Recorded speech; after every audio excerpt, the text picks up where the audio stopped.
The Soviet Union couldn't wipe out NATO. 30 years of peace almost now couldn't wipe out NATO, but is NATO wiping out itself? Hey everybody, I'm Steve Green with Bill Whittle and Scott Ott, and this is Right Angle, brought to you by the paying members of BillWhittle.com. And listen, gents, it's always tough having allies. Especially when you don't have a common enemy. But I saw a story, and Bill, I think I'm going to give you this one. I saw a story in the news just a couple of days ago that the German Air Force, their fleet of Typhoon fighters, fighter bombers, have got about 128 of these things. 10 of them are airworthy, and maybe as few as 4 of those, depending on a second report I saw, are actually combat capable. Now, if it's World War II, you're thinking, hey, great news, the Luftwaffe can't fly anymore.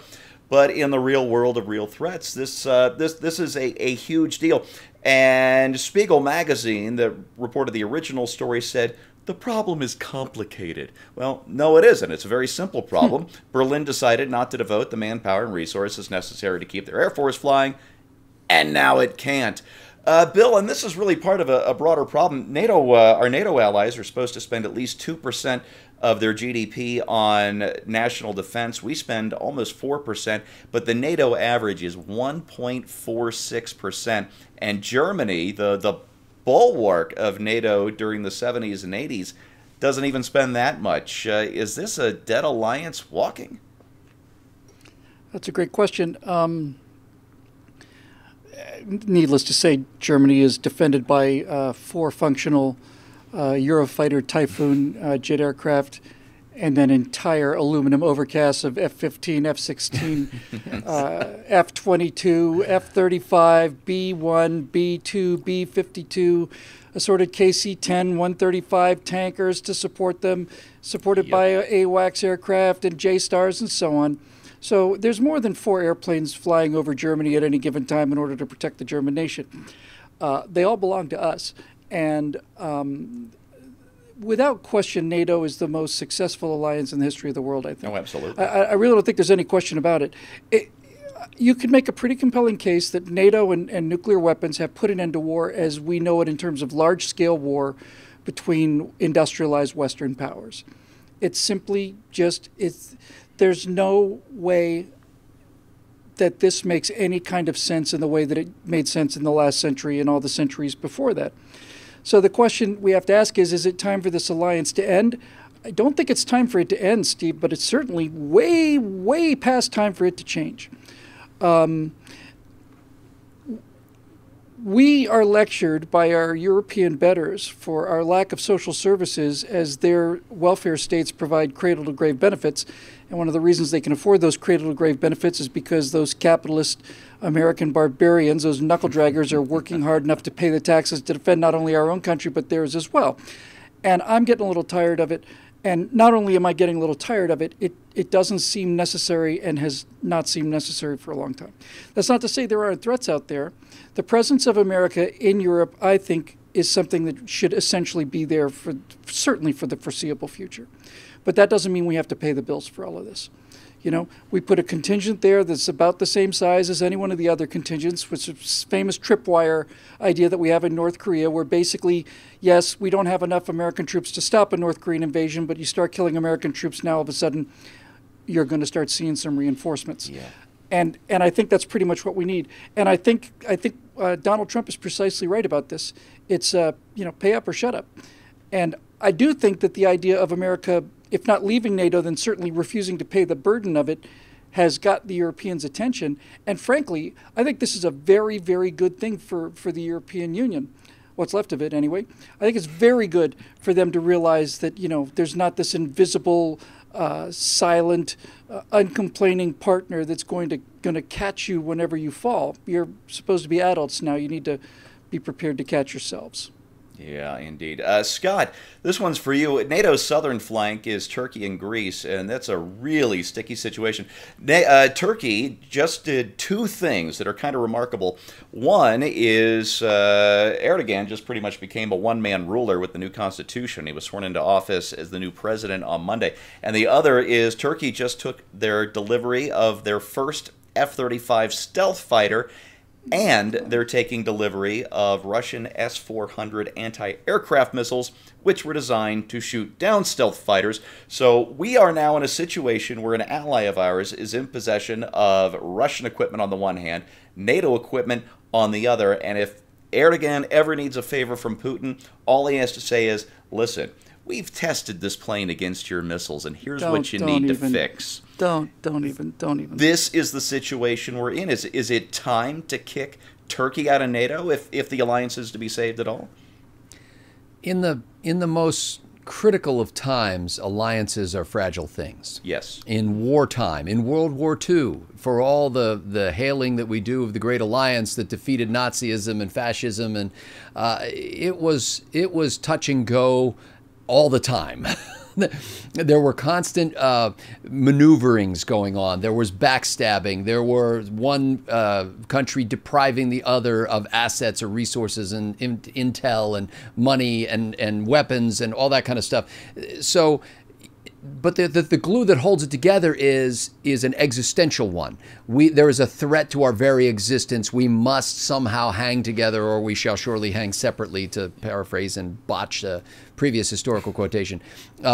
So, under those circumstances, you may be able to hold together a team when you've got a common enemy and it's pressing and urgent. In peacetime, it's impossible. I mean, what have we done but create this organization that allows us to spy on our allies? I mean, basically that NATO and the that's United just called Nations. Keeping an eye on things. That's right. Yeah, really. I mean, the reason why we should continue to fund the United Nations and NATO is so that we can continue to keep an eye on people who have been unreliable allies in the past. I don't know if there's much good in kicking Turkey out. The moral force of European gatherings tends to be pretty thin. I'm not sure that Turkey would be intimidated by that in any way or would change its behavior in any way. We can, invoke sanctions if need be, and we have shown in the past, as we talked about last week on Right Angle, that those can have an impact, as Bill talked about in Russia and in Iran, as we have seen. Cutting off the funding can affect the dictators in charge. But I really think that we need to kind of run on two tracks in foreign policy. One is acknowledging that these, for all their flaws, alliances like this are necessary, at least so that we're ready in time of peril to be able to rise up together and crush it. But knowing that along the regular course of things, it's really going to be a way of keeping an eye on our allies. On the other hand, we need to be willing to act unilaterally to do what is not only in the United States' interest, but what is the moral good to do in any given situation, as God has given us light to see what is the good. Yeah, Can I add one thing to that? Yeah, please, Bill. You were talking about the pressures on the Allied alliance during World War II, and there's one little anecdote about this that meant so much to me.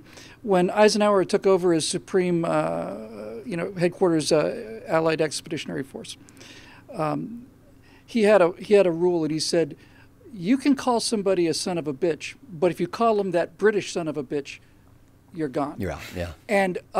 And I thought that just perfectly encapsulated it. And the problem we have now is this enormous imbalance, which makes us resentful of them for them not carrying their own weight, and them resentful of us in the same way that just about everybody is on some level resentful towards people that have loaned them money. There's just, it's the worst part of human nature, is this kind of sense of, hostility and anger towards people that have helped you enormously. So anyway, I just thought I'd throw that. This may be, I was just reading through, I'm reading through Deuteronomy right now in the Old Testament, and it may be why that there was this concept of this sort of release, or what they called the Jubilee. Every 7 years you were supposed to release people who were indebted to you, or property, or people who were indebted to you, and then every 49 years you were supposed to return property to its original owners. And I think that there's something to be said for that, this idea that your indebtedness produces hostility toward the person who was your benefactor. Yeah. Yeah, I think it was Robert Heinlein who argued in Stranger to Strange Land that gratitude is actually an imaginary emotion, that nobody really feels it. It's just a nice word for something we describe, for something we should feel or ought to feel. Listen, folks, NATO is just, it's a wreck. It's probably been a wreck for almost 30 years. We're just now really starting to see the fissures. You know, it was a defensive alliance. We had a big bad guy on the other side of the Iron Curtain, the Soviet Union and the rest of the Warsaw Pact countries, and the huge Western group of forces arrayed against us. And when those forces just virtually disappeared almost overnight in 1989, 1990, and 91, you know what NATO should have done? NATO should have thrown itself one hell of a victory party, patted everybody on the back, and then disbanded. Because a defensive alliance with nobody to defend yourself against it's a contradiction in terms, and contradictions fall apart. They can't hold, and that's what we're seeing in NATO today, I'm afraid, is the result of that contradiction. But it gets worse. After the Soviet Union collapsed and Russia was smaller and feeling a little humiliated, Bill Clinton and George Bush expanded NATO right up to the old Soviet border, and in the case of the Baltic states, they took it inside the old Soviet Union. I'm not saying these aren't good countries, that they shouldn't be friends of ours, but what we did was two things.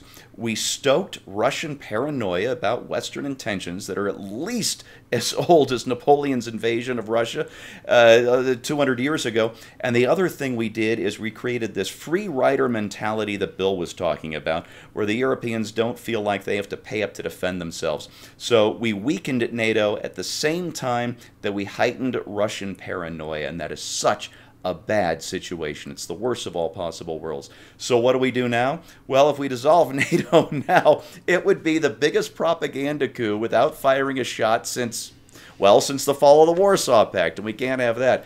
So I'm afraid we are stuck with this really shoddy alliance, and I just hope we can all get our acts in gear before, well, a war forces us to. And that's your right angle on that. Thanks for watching, and if you like what you see, click on over to BillWhittle.com. We'd love to have you on board as a member. Thanks for watching. We'll see you next time.